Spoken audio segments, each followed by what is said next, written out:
जय जोहार किसान भाइयों, स्वागत है आपका हमारे कृषि और किसानों से जुड़ी विशेष कार्यक्रम कृषि दर्शन में।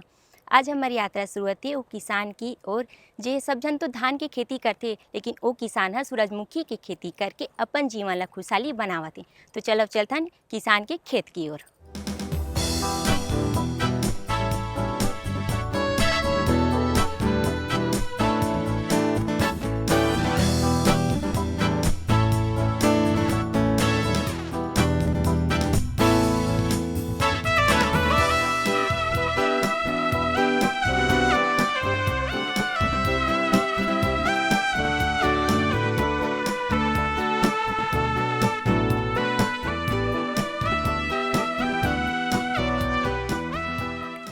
हा सूरजमुखी कितना सुंदर दिखा थे।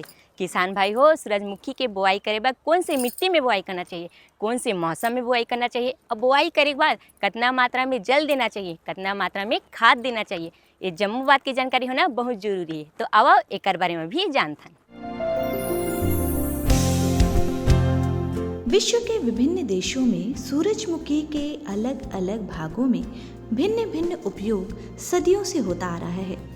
दुनिया भर में सूरजमुखी के उपयोग की एक विस्तृत श्रृंखला, जैसे कि तेल निकालना, सजावटी पौधे, औषधीय आहार, फीड स्टॉक, पौष्टिक चारा, कपड़ा उद्योग के लिए रंग, शरीर चित्रकला, सजावट आदि की सूचना दी गई है।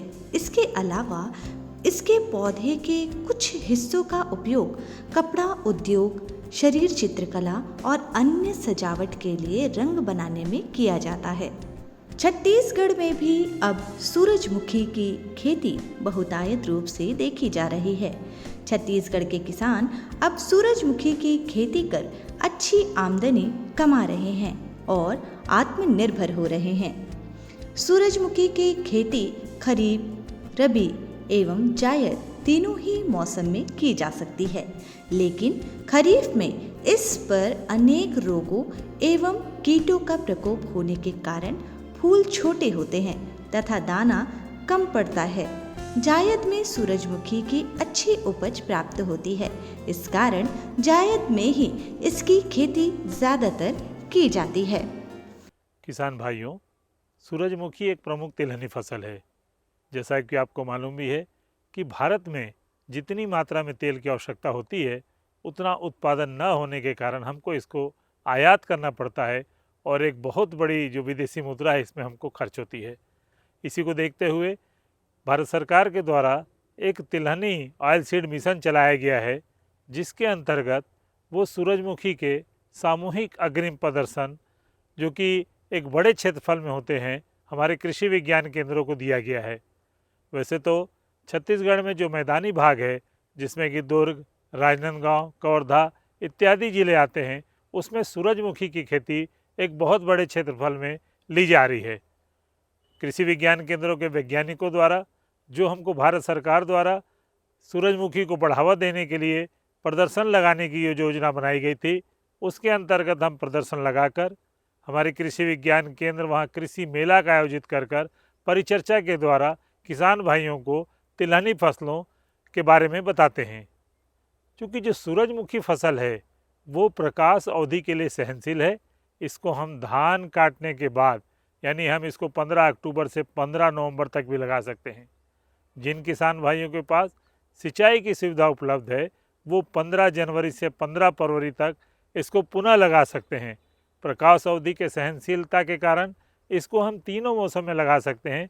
छत्तीसगढ़ में इसकी खेती 15 अक्टूबर से 15 नवंबर यदि रबी फसल के रूप में, और जो है बसंत ऋतु के रूप में भी 15 जनवरी से 15 फरवरी तक इसको लगाते हैं।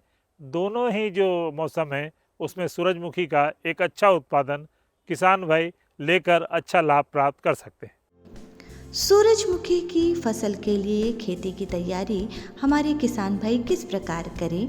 खेत की तैयारी में जायद के मौसम में प्राप्त नमी न होने पर खेत को पलेवा करके जुताई करनी चाहिए।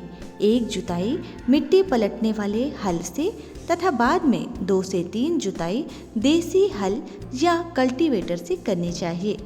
मिट्टी भुरभुरी कर लेना चाहिए, जिससे कि नमी सुरक्षित बनी रहे। जायद में सूरजमुखी की बुआई का सर्वोत्तम समय फरवरी या दूसरा पखवाड़ा है। इस समय बुआई करने पर मई के अंत पर जून के प्रथम सप्ताह तक फसल पककर तैयार हो जाती है। यदि देर से बुआई की जाती है तो पकाने पर बरसात शुरू हो जाती है और दानों का नुकसान हो जाता है। बुवाई लाइनों में हल के पीछे 4 से 5 सेंटीमीटर गहराई पर करनी चाहिए। लाइन से लाइन की दूरी 45 सेंटीमीटर तथा पौधे से पौधे की दूरी 15 से 20 सेंटीमीटर रखना चाहिए। हमारे देश में जो इसका उत्पादन तिलहनी फसलों का कम होता है, इसके लिए हमको तिलहनी फसलों को बढ़ाना चाहिए। तिलहनी फसलों में सूरजमुखी एक बहुत ही अच्छी जो है फसल है। इसके तेल में लिनोलाइल नामक तत्व होता है जिससे कोलेस्ट्रॉल की मात्रा भी कम होती है। दूसरा कि ये स्वादिष्ट है। तीसरा हम कहें कि विटामिन इसमें vitamin A, vitamin D, vitamin E बहुत प्रचुर मात्रा में मिलते हैं। तो ये सब फायदा को देखते हुए और चूँकि इसको हम दोनों मौसम में लगा सकते हैं, इसको देखते हुए किसान भाइयों को इसकी खेती अच्छे लाभ के लिए करनी चाहिए।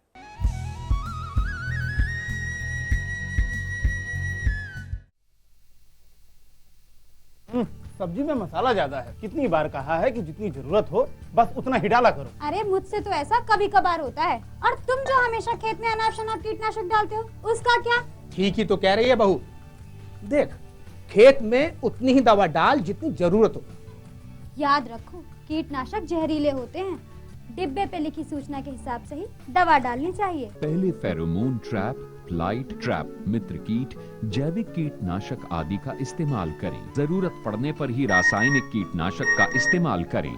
छिड़काव सुबह या शाम दस्ताने, मास्क और पूरी आस्तीन वाले कपड़े पहनकर करें। हवा की दिशा में छिड़काव करते हुए पीछे जाएं। दवा के डिब्बे, छिड़काव यंत्र सुरक्षित जगह पर रखें।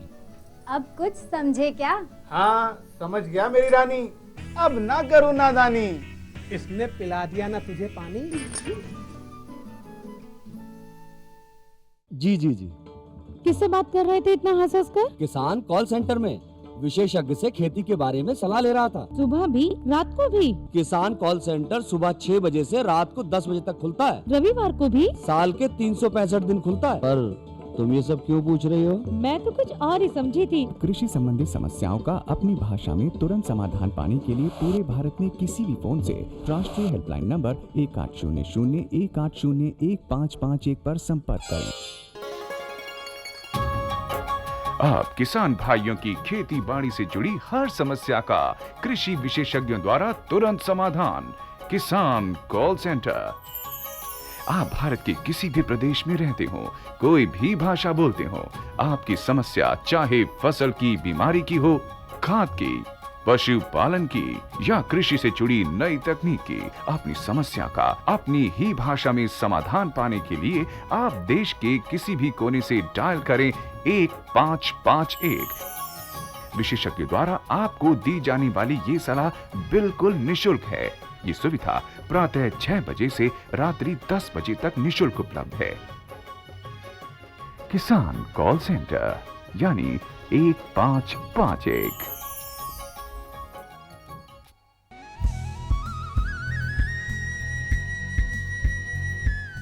किसान भाई हो, सूरजमुखी के बीजा हा किसान मन बर बहुत ज़्यादा लाभदायक होते और एकर तेल हा मनुष्य मन के स्वास्थ्य बर बहुत ज़्यादा फायदेमंद होते। तो आओ एकर बारे में अउ अधिक जानथन।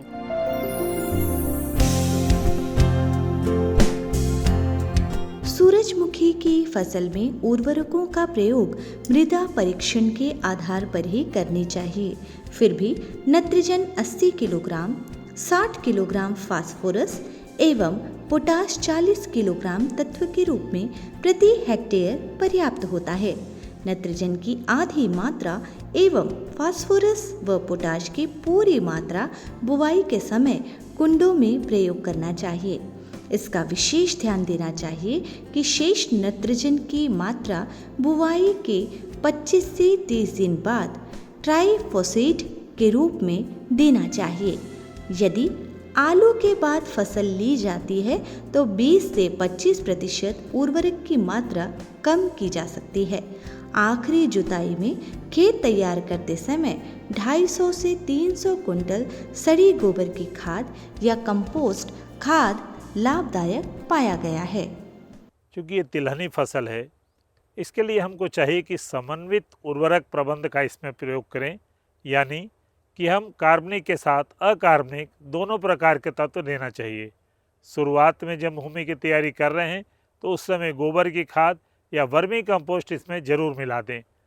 किसान भाइयों को चाहिए कि इसका बीज उपचारित करके लगाएं। तो बीज उपचारित करने के लिए फफूंदनाशक दवा जैसे कि बायोस्टिन इत्यादि का उपयोग करें तथा जैव उर्वरकों का जरूर प्रयोग करें, क्योंकि ये बहुत ही सीमित मात्रा में लगते हैं और एक भूमि की उर्वरा शक्ति बढ़ाने में सहायता करते हैं। तो किसान भाई को चाहिए कि पहले फफूंदनाशक दवा से उपचारित करने के बाद जो जैव उर्वरक हैं, जिसमें हम कहें कि पीएसबी, एजोस्पाइरिलम, इसकी जो बहुत थोड़ी मात्रा लगती है 5 से 10 ग्राम प्रति किलोग्राम बीज में, इसको पहले उपचारित कर लें और उसके बाद लगाएं। तो इससे क्या होगा कि जो हमारे रासायनिक उर्वरकों की मात्रा है वो कम लगेगी और जो फसल है वो भी अच्छी प्राप्त होगी और गुणवत्ता युक्त तेल प्राप्त होगा। क्योंकि सूरजमुखी में तेल की मात्रा 40 से 45% पाई जाती है, एक अच्छी तेल की मात्रा पाई जाती है और छत्तीसगढ़ के लिए उपयोगी फसल है। यहाँ की जो मृदा है इसके लिए बहुत ही कहना चाहिए कि बहुत ही अच्छी है मृदा, इसके लिए हम इसको लगा सकते हैं। तो यहाँ की जलवायु, मृदा एवं अच्छा उत्पादन को देखते हुए किसान भाइयों को इस फसल को लेनी चाहिए। सूरजमुखी के बीज कई प्रकार से लाभदायक हैं। अभी तक हुई अध्ययनों में सूरजमुखी के बीज के औषधीय गुणों के बारे में पता चलता है, जो शरीर को कई तरह से लाभ पहुंचाने का काम करते हैं। इसकी गिरी काफ़ी स्वादिष्ट होती है। इसे कच्चा या भूनकर मूंगफली की भांति खाया जाता है। गिरी का प्रयोग चिरौंजी या खरबूजे की गिरी के स्थान पर किया जाता है। सूरजमुखी के बीज शरीर को स्वस्थ रखने और वजन को कंट्रोल करने में भी काफ़ी मददगार माने जाते हैं। यह कई पोषक तत्वों जैसे calcium, phosphorus, magnesium, sodium, potassium और लोहा, साथ ही विटामिन, विशेष रूप से बी कॉम्प्लेक्स और विटामिन ए से भरपूर होने की वजह से मानव शरीर को कई लाभ पहुंचाते हैं। सूरजमुखी के बीज में थियामिन, विटामिन B1 नामक एक शक्तिशाली अर्क होता है, जो शरीर की ऊर्जा बढ़ाने में मदद करता है और मांसपेशियों के निर्माण के साथ साथ ब्लड सर्कुलेशन और शरीर में महत्वपूर्ण संतुलन में एक महत्वपूर्ण भूमिका निभाता है। किसान भाइयों, इसके अच्छे उत्पादन के लिए हमको संकर किस्म लगानी चाहिए। किसान भाई चाहिए तो ये देख लें कि उस जिले के लिए जो अनुशंसित जातियां हैं उसका ही लगाएं। जो प्रमुख जातियां हैं उसको हम कहें कि ज्वालामुखी, सूर्या, DRSF 108, DRSF 113, DRSF 133, ये जो है प्रमुख जातियां हैं। इसकी जो बीज की मात्रा है वो 2 किलो प्रति एकड़ की दर से लगती है और इसका उत्पादन यदि हम कहें कि 5 kg इसमें प्रति हेक्टेयर बीज की आवश्यकता होती है, इसका उत्पादन 18 से 20 क्विंटल प्रति हेक्टेयर के रूप में आता है। इस हिसाब से हम देखें इसकी कीमत भी अच्छी प्राप्त होती है बाज़ार में, तो हम एक अच्छा लाभ लगा सकते हैं, इससे ले सकते हैं। किसान भाई जो गर्मी का धान की फसल लगाते हैं उसकी जगह भी इसको लगाकर एक क्षेत्र परिवर्तित कर जिससे कि हमको तो किसान भाइयों को लाभ हो ही, उसके अलावा विदेशी मुद्रा की बचाव के लिए तिलहनी फसलों की खेती, खासकर सूरजमुखी की खेती करनी चाहिए। आहा हा, कितना सुंदर सूरजमुखी दिखा थे और सूरज की जैसे चमका थे। सूरजमुखी के फूल है सूरज की दिशा की ओर मुँह करत रहे थे, एक सूरजमुखी के नाम से जाने जाते हैं। सूरजमुखी के बीज फेनोलिक एसिड और लिग्नॉन्स जैसे फाइटोकेमिकल्स भी प्रदान करते हैं, जो हृदय रोग और कैंसर को रोकने में मदद कर सकते हैं। यह प्रोटीन के अच्छे स्रोत होते हैं और यह दैनिक मूल्य प्रति औंस का 6 ग्राम या 12% प्रोटीन प्रदान करते हैं। सूरजमुखी के बीजों में 100 विभिन्न प्रकार के एंजाइम होते हैं, जो शरीर में हार्मोनल संतुलन को नियंत्रण करने में सहायता करते हैं। विशेष रूप से महिलाओं के लिए सूरजमुखी के बीज बेहद फायदेमंद होते हैं। इसके अलावा सूरजमुखी के बीज पाचन स्वास्थ्य को बढ़ावा देने में मदद करते हैं। इसके बीजों को नाश्ते के लिए उपयोग में लाया जाता है। इसके बीजों में विटामिन बी की मात्रा अधिक होने से नाखून और बाल मजबूत होते हैं। सूरजमुखी के बीज विटामिन ई में उच्च हैं और जो कैंसर जैसी घातक बीमारी की रोकथाम में बहुत सहायक है। सूरजमुखी के बीज पक्षियों जैसे कि बुलबुल और गोरैया के पसंदीदा भोजन होते हैं। सूरजमुखी तेल का उपयोग कई अलग अलग और विविध उपयोगों में किया गया है। बीज से निकाले सूरजमुखी तेल का उपयोग खाना पकाने के लिए, साबुन और पेंट में और स्नेहक के रूप में, वाहक तेल के रूप में और नकली मक्खन एवं बायोडीजल के उत्पादन में इस्तेमाल किया जाता है। सूरजमुखी के तेल में मॉइस्चराइजिंग गुण होने की वजह से कॉस्मेटोलॉजी में इसका उपयोग पौष्टिक त्वचा स्क्रब, बॉडी रैप्स और क्रीम अन्य कॉस्मेटिक आइटम बनाने के लिए बहुतायत में किया जाता है। किसान भाइयों, इसमें एक तो कीट का प्रकोप कम होता है। यदि कीट का प्रकोप यदि हमको दिखता है तो उसके लिए शुरू से हमें समन्वित कीट नियंत्रण की आवश्यकता होती है। किसान भाई प्रकाश प्रपंच का उपयोग कर सकते हैं, फेरोमोन ट्रैप लगाना चाहिए, क्योंकि ये जो है पर परागित फसल है और जहाँ पे मधुमक्खी वगैरह अच्छी होती है, जहाँ मधुमक्खियाँ वगैरह हैं, तो यदि हम किसी कीटनाशक का प्रयोग करेंगे तो इससे मित्र कीटों को नुकसान होता है, जिससे इसके उत्पादन में कमी भी आ सकती है। तो किसान भाइयों को चाहिए कि जहाँ मधुमक्खी पालन हो रहा है, पहले तो जो हमारी भारत सरकार है वो मधुमक्खी पालन के लिए भी प्रोजेक्ट के माध्यम से बहुत बड़ा कार्य कर रही है, क्योंकि इससे एक अतिरिक्त लाभ की आमदनी किसान भाइयों को हो सकती है। शहद से तो अतिरिक्त लाभ होता ही है, साथ ही फसलों के लिए भी, खासकर जैसे सूरजमुखी वगैरह है, इसमें जो है पर परागण की जो क्रिया है वो मधुमक्खियों द्वारा की जाती है, और जहाँ पे मधुमक्खियाँ हों इसका एक बहुत अच्छा उत्पादन, जहाँ पे मित्र कीट हों इससे एक बहुत अच्छा उत्पादन हमको हो सकता है।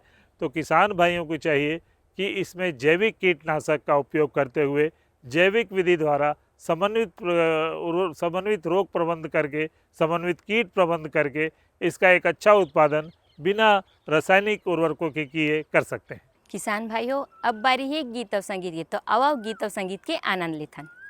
वंदवनव दुर्गा आए हूँ शरण तुम्हां, वंदवनव दुर्गा आए हूँ शरण तुम्हां, वंदवनव दुर्गा आए हूँ शरण तुम्हां, वंदवनव दुर्गा आए हूँ शरण तुम्हां, ये आए हूँ शरण तुम्हां, वंदवनव दुर्गा आए हूँ शरण तुम्हां, वंदवनव दुर्गा आए हूँ शरण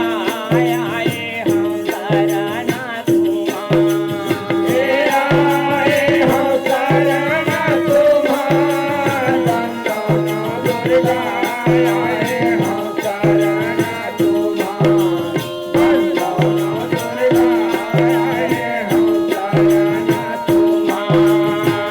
पहले रूप तोर शैल कुमारी, दूसर रूप ब्रह्मचारिणी मां, पहले रूप तोर शैल कुमारी, दूसर रूप ब्रह्मचारिणी मां, पहले रूप तोर शैल कुमारी, दूसर रूप ब्रह्मचारिणी मां, पहले रूप तोर शैल कुमारी, दूसर रूप ब्रह्मचारिणी मां, तीसर रूप तोर चंद्र घंटा है, तीसर रूप तोर चंद्र घंटा है,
किसान भाइयों, अब हमार जाके बेरा होगे अगले अंक में नवा नवा जानकारी के उपस्थित हो।